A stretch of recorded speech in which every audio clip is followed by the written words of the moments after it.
وائسرا نے ملاقات کے لیے بلایا. 11 بجے کا وقت تھا، مجھے یاد ہے. یہ بڑے پنکچول تھے ان چیزوں کے، اوقات کے تو خاص طور پر. 11 بجے کا وقت معلوم ہے، بیٹھے ہوئے ہیں. ادھر سے گھنٹی پہ گھنٹی آ رہی ہے کہ آئے کیوں نہیں. خود نہیں جواب دے رہے. پرائیویٹ سیکرٹری کہتے ہیں کہ ان سے کہیے کہ ہاں میں اپنی کنوینئنس پہ آؤں گا، تھوڑا سا وقت لگے گا. وائسرا کو جواب دیا جا رہا ہے.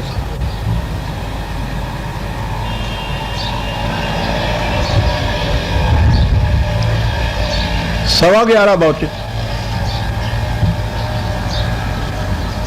ہمارے آپ کے نزدیک تو یہ بات بہت چھوٹی سی ہے. اس نزاکت کو سامنے رکھیے کہ وہ وائسرا ہے، وقت مقرر ہے. اور اس کے بعد گئے اور انہوں نے کہا کہ یہ جو وار کونسل کا قصہ ہے میں اس میں کچھ وضاحت کرنا چاہتا ہوں. اور قائد اعظم کھڑے ہی تھے. کہا کہ مجھے آپ کی وضاحت کی کوئی ضرورت نہیں ہے، اور کمرے سے باہر نکل آئے. اس واقعے پہ تبصرہ کرتے ہوئے وہ ایک ہندو لیڈر کانجی دوارکا داس، پچھلے سال غالباً اس کی موت واقع ہوئی ہے، اس نے یہ لکھا تھا کہ یہ دیکھ کر دل میں مسرت کی ایک لہر اٹھتی ہے کہ ہندوستان میں مسٹر جناح کی قامت اور دیانت کا کم از کم ایک لیڈر تو ایسا تھا جس میں اس قدر صداقت اور بے باکی تھی کہ اس نے انگریز وائسرا کے منہ پر کہہ دیا کہ وہ اسے کیا سمجھتا ہے، جبکہ باقی ہندوستانی لیڈر جن میں کانگریس ہائی کمان بھی شامل ہے اس وائسرا کو بہترین انگلش جنٹل مین اور بہترین عیسائی جنٹل مین جیسے خطابات سے نواز کر اس کی چاپلوسی کرتے تھے. اور مسز لکشمی پنڈت نے یہ کہا تھا، پنڈت نہرو کی بہن نے، کہ اگر کانگریس کو جناح جیسا ایک لیڈر مل جائے تو لڑائی انگریز کے ساتھ آج ختم ہو سکتی ہے. یہ تھا عزیز من آپ کا یہ لائن قائد اعظم.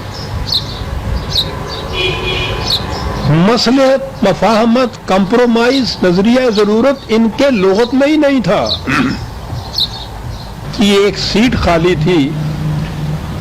آج ہم نہیں سمجھ سکتے، جا کے مسلمان ہی ہیں ہماری سیٹیں ہوتی ہیں، ہم ہی یہاں سب کچھ وہ ہوتے ہیں.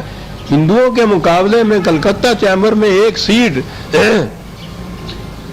وہ ٹیسٹ تھی اس بات کی کہ مسلمانوں کی یہاں کتنی اسٹرینتھ ہے. حالانکہ وہاں مسلمانوں کی میجورٹی ہوتی تھی، کبھی سیٹ نہیں ملتی تھی.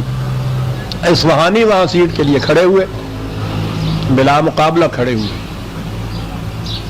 انتخاب کے عین 2 دن پہلے ایک اور شخص بھی کھڑا ہو گیا. انہیں تشویش ہوئی کہ اب ووٹیں بٹ جائیں گی. عبدالرحمان صدیقی ان کے ساتھی تھے. وہ ایک شام آئے. اصفہانی نے خود اپنی کتاب میں اس واقعہ کو لکھا ہے. کچھ آہستہ آہستہ آپس میں باتیں کر رہے تھے. قائد اعظم دور بیٹھے تھے. کہا کہ ذرا قریب آ کے مجھ سے بھی بات کرو. کیا ہے؟ انہوں نے آ کے کہا کہ صاحب بڑی خوشی کی بات ہے کہ وہ جو فریق مقابل امیدوار کھڑا ہوا تھا اس کے ساتھ بات ہو گئی ہے. اس نے کہا ہے کہ اگر میری ضمانت کا روپیہ آپ دے دیں تو میں بیٹھ جاتا ہوں. اصفہانی بلا مقابلہ کامیاب ہو جائے گا. آپ نے سنا؟ اصفہانی لکھتا ہے کہ رنگ چہرہ سرخ ہو گیا غصے کے مارے. کہا کہ فریق مخالف کو بٹھا دینا اس کے زر ضمانت واپس دے کے، یہ بالواسطہ رشوت نہیں تو اور کیا ہے؟ ایسا کبھی نہیں ہوگا. جاؤ اور اس سے کہو کہ ہمیں یہ منظور نہیں، ہم مقابلہ کریں گے، ہم ناکام رہ جائیں گے، ہم رشوت دے کے نہیں جیتیں گے. ایک ایک سیٹ نہیں، ایک ایک ووٹ اتنی قیمتی تھی اس زمانے میں. عزیزان من، بھیج دیا عبدالرحمان کو، معاملہ منسوخ کر دیا اس کے ساتھ، نہیں لیں گے ہم. اور پھر جو اس کے بعد انہوں نے اصول بیان کیا ہے عزیزان من، وہ سنہری حروف سے لکھنے والے ہیں. قائد اعظم کے اس قسم کے ٹکڑے تو ہیں ہی ایسے کہ وہ زندہ جاوید ہے، واقعی سنہری حروف میں لکھنے کے فرمایا میرے عزیز یاد رکھو پبلک لائف میں اخلاقی دیانت پرائیویٹ لائف سے بھی زیادہ اہم ہوتی ہے۔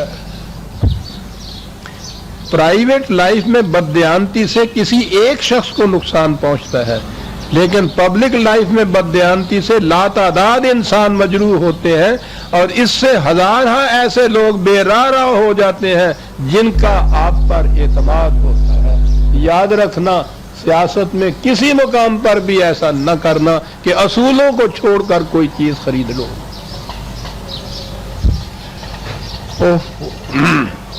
عام طور پر کہا جاتا ہے کہ یہ مسلم لیگ یہ سرمایہ داروں کی، جاگیرداروں کی، ذمہ داروں کی، کارخانداروں کی یہ جماعت تھی صاحب، حریت پسند اس کے ساتھ تھا تو ٹھیک ہے یہ لوگ تھے،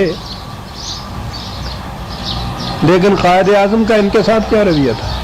میں نے عرض کیا ہے کہ وقت وہ تھا کہ جہاں اگر 50,000 روپیہ ہوتا تو تحریک پاکستان کچھ اور ہوتی، آرآر کو دینے کے لیے ہی اگر کچھ پیسے ہوتے تو مسئلہ ہی کچھ اور ہوتا۔ ایسے وقت میں انہوں نے قائد اعظم نے 1943 میں آل انڈیا مسلم لیگ دہلی کے سیشن میں اعلان کیا کہ اس مقام پر میں ذمہ داروں اور سرمایہ داروں کو بھی متنبع کرنا چاہتا ہوں۔ وہ ایک ایسے فتنہ انگیز ابلیسی نظام کی روح سے جو انسان کو ایسا بدمست کر دیتا ہے کہ وہ کسی معقول بات کے سننے کے لیے آمادہ ہی نہیں ہوتا، عوام کے گاڑے پسینے کی کمائی پر رنگ رلیاں مناتے ہیں، عوام کی محنت کو غصب کر لینے کا جذبہ ان کے رگو پے میں سرایت کر چکا ہے۔ میں اکثر دیہات میں گیا ہوں، وہاں میں نے دیکھا ہے کہ لاکھوں خدا کے بندے ہیں جنہیں ایک وقت بھی پیٹ بھر کر روٹی نہیں ملتی۔ کیا اسی کا نام تہذیب ہے؟ کیا یہی پاکستان کا مقصد ہے؟ اگر پاکستان سے یہی مقصود ہے تو میں ایسے پاکستان سے باز آیا۔ اگر ان سرمایہ داروں کے دماغ میں ہوش کی ذرا سی بھی رمق باقی ہے تو انہیں زمانے کے بدلتے ہوئے تقاضوں کے ساتھ چلنا ہوگا۔ اگر انہوں نے ایسا نہ کیا تو ان کا خدا حافظ، ہم ان کی کوئی مدد نہیں کریں گے۔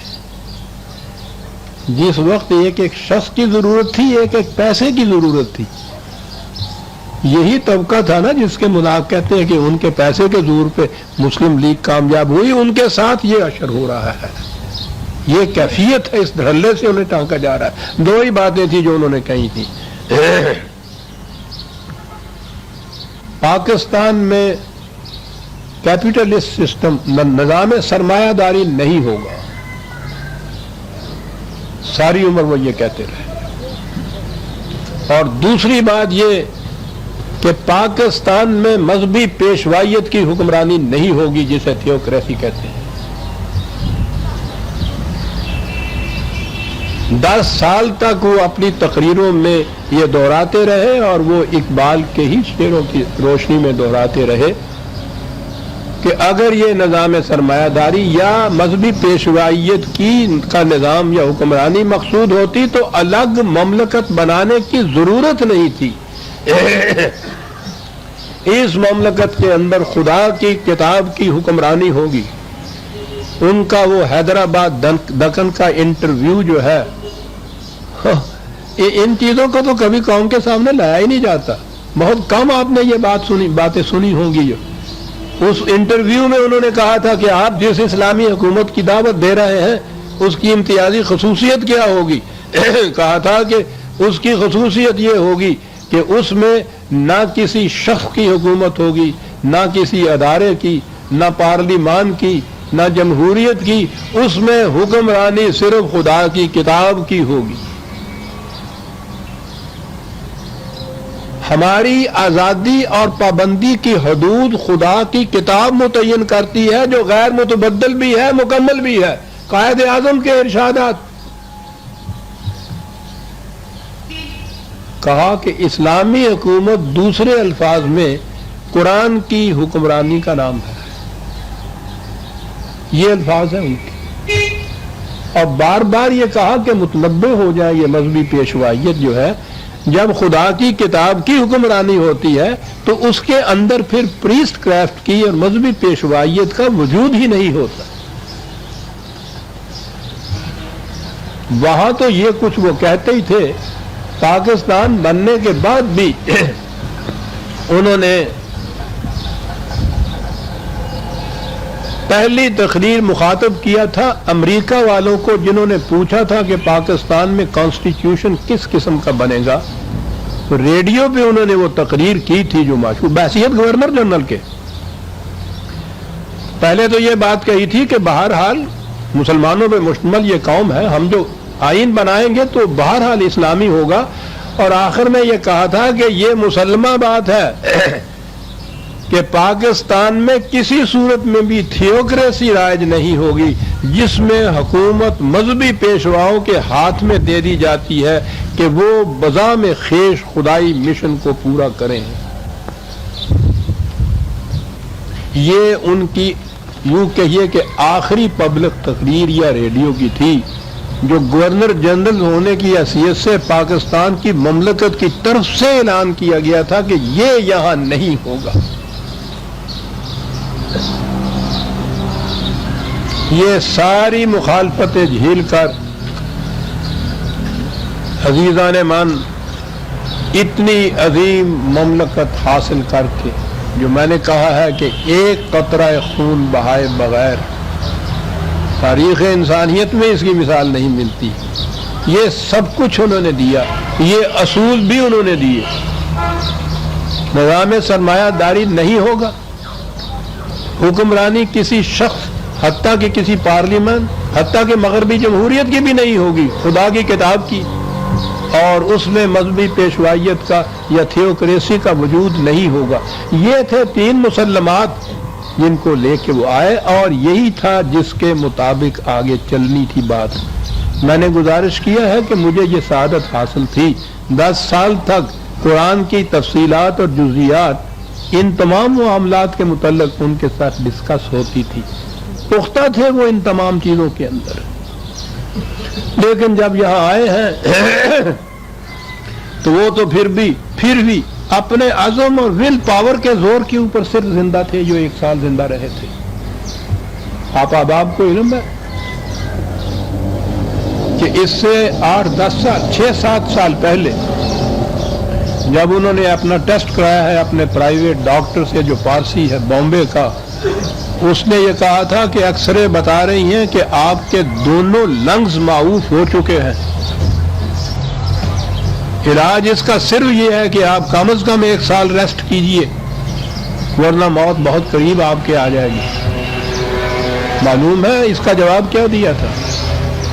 اس سے کہا تھا کہ یہ بات نہ تمہاری زبان پہ کبھی آئے گی نہ میری زبان پہ آئے گی، یہ ایکس رے کی جو فلمز ہیں اس کیبنٹ کے اندر بند کر دو اور چابی مجھے دے دو، کوئی اس کو سننے نہ پائے کہ میری زندگی اتنی کم رہ گئی ہے۔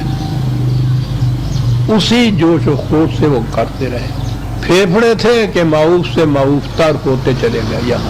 یہاں جب آئے ہیں تو وہ واقعی ول پاور کے زور کے اوپر اپنے وہ زندہ تھے۔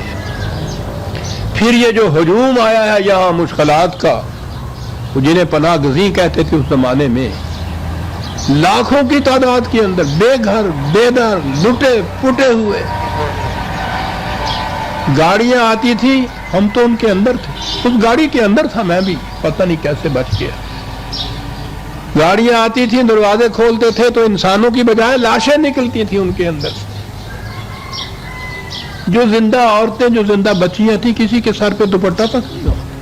یہاں جو آئے تھے ہم کراچی میں رہنے کے لیے، ہم جو گورنمنٹ سرونٹس آئے تھے ان کے بلائے ہوئے، ان کی دعوت پر، ہمارے لیے بھی رہنے کے لیے کوئی جگہ نہیں تھی، دفتر کوئی نہیں تھا، دفتر میں ہمارے پاس اسٹیشنری کوئی نہیں تھی۔